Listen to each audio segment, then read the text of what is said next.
Assalamualaikum warahmatullahi wabarakatuh. Urang ngajengkeun deui dina tafsir terakhir.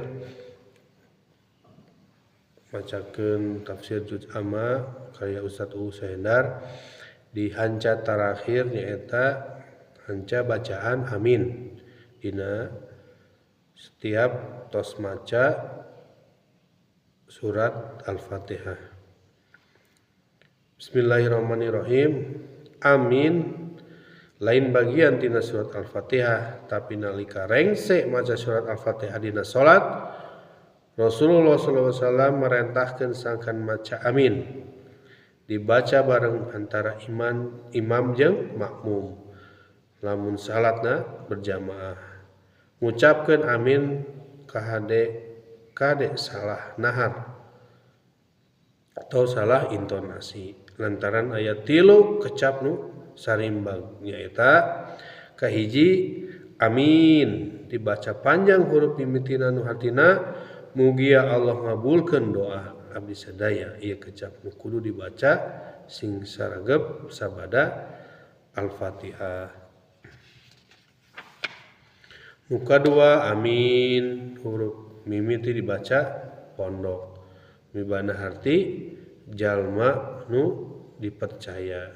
Nu katilu nyaeta amin huruf mimiti panjang serta mimiti di tasjid.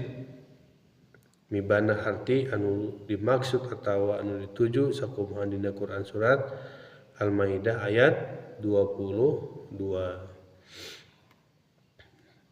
Diajengkeun dina surat tos bacaan amin urang teraskeun ka muqaddimah surat An-Naba nyaeta surat pambuka dina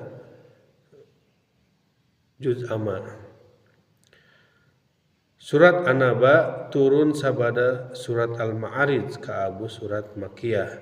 Surat anu diwahyukeun memeh Kanjeng Nabi hijrah ka Madinah. An-Naba artina beja anu rohaka anu patali jeung poe kiamat. Surat An-Naba mibada ngaran sejen di antara surat disebut surat Amma dicokotina kecap anu aya di mimiti ayat surat An-Naba. Juz ka 30 disebut juz Amma lantaran dimimitian ku kecap Amma. Disagadengan surat Amma disebut oge surat At-Tasya'un kecap anu aya dina ayat kadua. Kasuluyuan munasabah tema bahasan surat An-Naba jeung surat anu samemehna Al-Mursalat diantarana kahiji duanana mibana tema bahasan anu sarua nyaeta ngajentrekeun poe kiamat jeung pangjejeh ke jalma kafir anu teu percaya kana eta poe.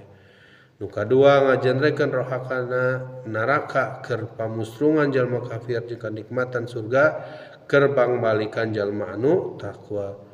Jeung nu katilu nu terakhir nyaeta tina sisi redaksi duanana ngagunakeun gaya bahasa saj'a murwakanti hampir sakabeh ayat ditungtungan ku huruf nun jeung tanwin fathah.